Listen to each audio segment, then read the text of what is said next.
Quantas vezes a gente já ouviu a famosa frase primeiro o trabalho, depois a diversão? Como se não pudesse existir diversão, felicidade, alegria no trabalho. Trabalho muitas vezes é sinônimo de tortura, né? E por quê? Porque por muito tempo foi assim, uma tortura. Mas aí quando ocorre uma nova era, uma troca de idade, muitas coisas deixam de ser do jeito que eram. Sim, lá vem aquele papo de ser feliz no trabalho, qualidade de vida. Vamos ser honestos, isso não é pra todo mundo, né? Ó, tem que separar tortura de roer osso, porque todo trabalho vai ter momento de roer osso. O que a gente não pode aceitar mais é o trabalho como um sofrimento constante e eterno. A pessoa tá lá há 15 anos estou infeliz, mas eu vou até o final agora que eu comecei. Não, papai. Ser feliz no trabalho, crescer, evoluir, isso não pode ser um luxo de algumas poucas pessoas. Isso não pode ser um luxo, porque isso é uma necessidade da humanidade na idade complexa. Para que o sistema não trave, não dê um tilt, a gente precisa de mais seres humanos ocupando seus papéis adequados dentro do sistema complexo.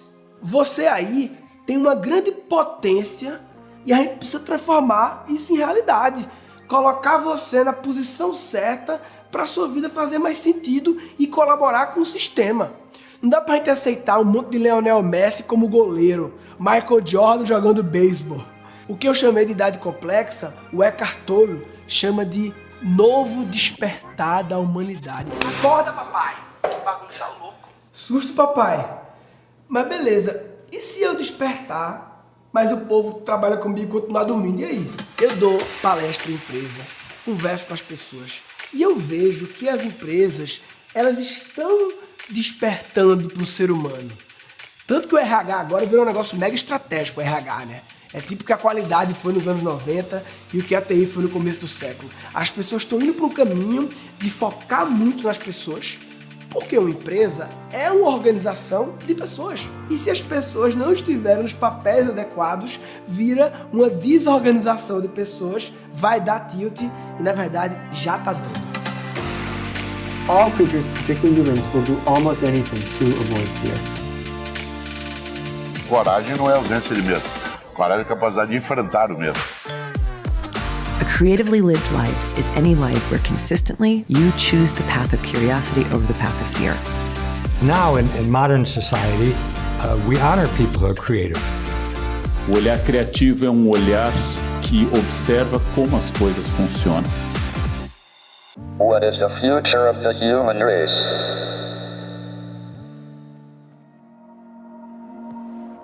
Cinco habilidades mais importantes para o mercado de trabalho atual e principalmente para o futuro. Essa teoria das 5 habilidades é baseada em vários inputs de vários universos que eu fui combinando, empacotando e cheguei nesse framework das 5 habilidades que eu acredito que vai fazer a maior diferença no mercado de trabalho atual e no futuro. Então quer dizer que essa é a teoria definitiva, verdadeira do universo e você é o bonitão sabichão fora das galáxias, é isso? Não existe verdade absoluta quando se fala de futuro. Essa é a minha visão baseada na combinação das minhas experiências e conhecimentos. Vamos lá, 5 habilidades. Se você trabalha feito robô, você pode ser substituído por ele. Se você trabalha feito um humano, você não pode ser substituído por uma máquina. O grande diferencial do humano é ser humano. O grande diferencial do humano é ser humano. Então, a primeira habilidade tem a ver com se conhecer como ser humano. É o que o Howard Gardner, na teoria das múltiplas inteligências, chamou de inteligência intrapessoal. Capacidade de você se conectar com você mesmo. É autoconhecimento, é gestão das emoções, dos sentimentos, é autocontrole, é controlar seus medos, controlar seus vícios, gerir seus hábitos, é a capacidade de dominar tudo que lhe causa estresse. Inteligência intrapessoal é um dos maiores gargalos de conhecimento que a humanidade está precisando. A segunda habilidade tem a ver com se relacionar com outros seres humanos, que o Gardner chamou de inteligência interpessoal. Aí envolve entender os desejos dos outros, as intenções, os valores, os pensamentos, as emoções, se conectar com as outras pessoas, empatia. É basicamente se relacionar bem com as pessoas, tanto na vida pessoal como na vida profissional. Tem muito a ver com liderança. Um líder tem que ter uma alta inteligência interpessoal. É interessante porque a inteligência intrapessoal e interpessoal, elas são decisivas para o futuro da humanidade. E elas são muito pouco estudadas, muito menos do que deveria. E eu tenho a teoria do porquê isso acontece. A minha teoria é que a inteligência intrapessoal e interpessoal não estão sendo valorizadas por causa do preconceito com o livro de autoajuda. Autoajuda sofreu tanto bullying, tanto preconceito, que teve que mudar de nome. Aí botaram desenvolvimento pessoal. E mesmo assim, com esse nome, desenvolvimento pessoal, tem gente que olha e pensa, negócio de autoajuda. Pô, bicho, o negócio é para você se desenvolver como pessoa. Como é que pode ser ruim isso? Você vai na prateleira de autoajuda da livraria, tem muita coisa ruim ali, mas tem muito mais coisa boa. Só que essas coisas ruins, elas contaminaram e geraram preconceito em relação à autoajuda. Aí qualquer coisa que envolve autoconhecimento, sentimentos, emoções, propósito, autocontrole, não, é papo da autoajuda. Olha, é foda, né? Inteligência intrapessoal, inteligência interpessoal. Eu quero agora avançar 30 anos depois da teoria das múltiplas inteligências de Gardner e ir para um paper de Oxford de 2013 que fala sobre o quão suscetível alguns empregos estão para automação, para serem substituídos pela máquina. Nesse paper, os caras pegaram as 702 profissões oficiais da Previdência Social Americana e criaram um algoritmo para calcular a probabilidade dessas 700 profissões serem automatizadas nos próximos 20 anos. Conclusão dos caras: 47% das profissões têm uma chance de 70% de ser automatizada em 20 anos. Entendeu a parada?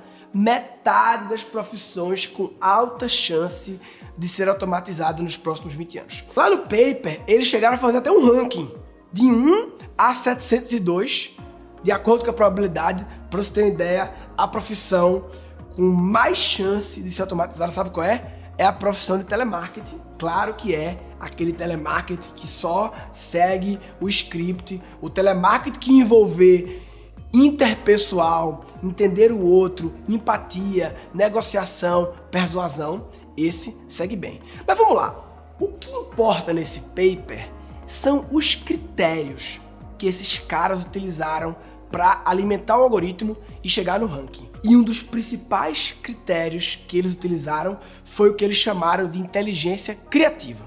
Inteligência criativa tem nada a ver com ser artista. É a inteligência criativa com o foco de dar soluções para problemas, soluções fora do padrão. Inteligência criativa é a capacidade de não apenas seguir as fórmulas, as soluções já definidas, de não apenas seguir as melhores práticas, porque essas práticas são do passado, já estão cansadas. Criatividade é a habilidade de você criar coisas novas, chegar em coisas novas. E se o mundo está mudando tanto, precisamos de soluções novas para resolver novos problemas. Então, a inteligência criativa, sem dúvida, está entre as principais habilidades do futuro. E a quarta habilidade, qual é? A quarta habilidade surgiu na minha experiência na Singularity. Está muito relacionado com tecnologia e com aquelas forças, automação e conectividade. Porque é o seguinte, o crescimento exponencial da tecnologia da informação transformou a tecnologia quase que numa nova espécie que habita o nosso planeta, né? Inteligência artificial, é o Homo artificialis. Então, se existe a inteligência interpessoal para a gente se relacionar com os outros Homo sapiens, precisamos também desenvolver a inteligência interartificial para nos relacionarmos com o Homo artificialis. Então tem que aprender a programar, negócio de robótica, né? Curso de programação e de robótica são alguns dos caminhos para desenvolver inteligência interartificial, mas a real é que tudo começa nas coisas bem mais simples. Como você se relaciona com a tecnologia WhatsApp? É ele que manda em você ou você que manda nele? Você tem uma relação saudável com essa tecnologia? Pensa nisso. Muitas pessoas têm a sua atenção sequestrada pela notificação do WhatsApp. É ela que manda neles. As tecnologias como um todo, a gente precisa entender as potencialidades de cada uma para poder considerar o uso dessas potencialidades em cada projeto que você for fazer, buscando os experts em cada coisa. Você não precisa saber de tudo, mas precisa saber as potencialidades das tecnologias. Portanto, a quarta habilidade do futuro é o que eu chamei de inteligência interartificial. E a quinta habilidade? Eu gosto de me definir como aprendedor. Crianças nascem com uma incrível capacidade de aprender, mas aí durante o nosso processo educacional, a gente vai perdendo essa grande capacidade de aprender. A gente nasce extremamente autodidata e vai perdendo com o tempo. Basicamente, a gente tem que reaprender a ser autodidata. Por que reaprender? Porque, velho, a gente nasce extremamente autodidata. Já viu criança? Tem uma filha pequena, Maria Exploradora. Ela é autodidata, ela tá tudo aprendendo tudo toda hora. A gente era assim, obcecado em aprender, uma sede louca por aprender. Com o tempo, a gente vai perdendo essa sede, essa vontade de aprender. O TED Talk mais visto no mundo é o do Ken Robinson, né? Escolas matam a criatividade. E eu acredito que as escolas, elas também matam a aprendizagem. Essa frase, escolas matam a aprendizagem, é meio forte, meio generalista, mas é porque eu acredito que na minha geração quase ninguém se safou. De fato, a experiência que a gente teve da grande maioria da minha geração foram mais de 10 anos aprendendo na base da coerção, do medo, sem prazer, e aí não funciona. E aí a gente virou um adulto pouco aprendedor, pouco autodidata, e eu acredito que no mundo louco que a gente está vivendo, com essas mudanças loucas, a gente precisa ser grande aprendedor. A gente precisa aprender a aprender, e não basta aprender a aprender. Precisamos aprender a educar os nossos filhos e as crianças em geral, para que elas não tenham o mesmo problema. Já pensasse o tamanho do desafio que é educar seres humanos para um futuro que a gente não sabe o que é? A minha filha de 3 anos vai ter a minha idade, 35, em 2050. O que é que eu faço para preparar um ser humano para um mundo desse? Enfim, a quinta habilidade do futuro é o que eu chamei de inteligência aprendedora-educadora. Aprender e educar tem que estar sempre juntos.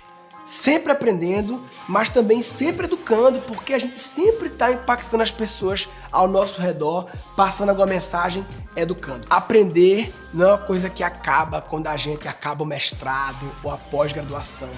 A gente vai ter que continuar aprendendo e educando para sempre. O quanto a gente sabe, hoje em dia, é menos importante do quanto a gente está aprendendo, porque saber é uma condição estática. E o mundo é muito louco, papai. A gente tem que continuar aprendendo. Como diria tio Johnny, keep walking, keep learning. Os adultos têm que continuar aprendendo, porque o mundo está mudando e o que você aprendeu ontem não serve para resolver os problemas de amanhã. As 5 habilidades, na minha visão, vão fazer a maior diferença no mercado de trabalho atual e principalmente no futuro. Inteligência intrapessoal, inteligência interpessoal, inteligência criativa, inteligência interartificial e inteligência aprendedora educadora. Cada parada dessa é um universo mega, ultra, gigante a ser explorado e eu quero te ajudar a estabelecer prioridade. Então, na minha opinião, a prioridade dentre as 5 prioritárias é a inteligência criativa. Ai, que surpresa! Você é professor disso. Por que criatividade?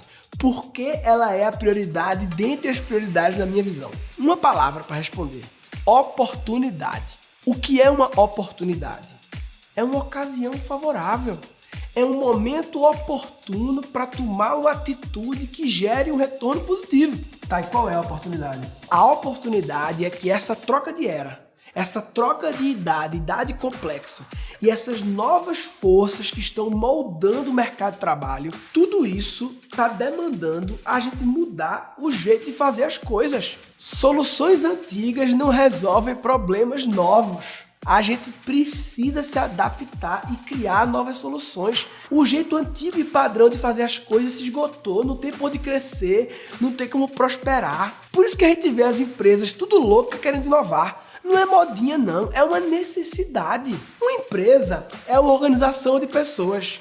E uma empresa inovadora é uma organização de pessoas criativas. Então, se você é criativo, você é o que o mundo e as empresas mais precisam. E aí você se diferencia rápido, tem alta empregabilidade, você se destaca. Essa é a grande oportunidade. Todas as organizações, micro, pequenas, médias e grandes, de todos os setores, público, privado, todas estão precisando de seres humanos criativos para poder, em conjunto, criar uma organização inovadora para poder viver e não apenas sobreviver na idade complexa. Então, em função dessa oportunidade, investir em educação da criatividade é um dos investimentos com retorno mais positivo que tem. Para pensar o que é valer a pena. Pena, nesse caso, representa um investimento de tempo e dinheiro. Valer a pena é obter um retorno maior do que a pena, do que o investimento. É o velho ROI. É isso que todo mundo que tem sucesso na vida fez. Investir em coisas que valem a pena. Simples assim. Imagino que agora você está curioso em entender como aproveitar esse momento oportuno e desenvolver a sua criatividade. Então vamos lá. Vou te explicar o que fazer. Vou te dar um plano de por onde começar, qual é o primeiro passo. É o seguinte.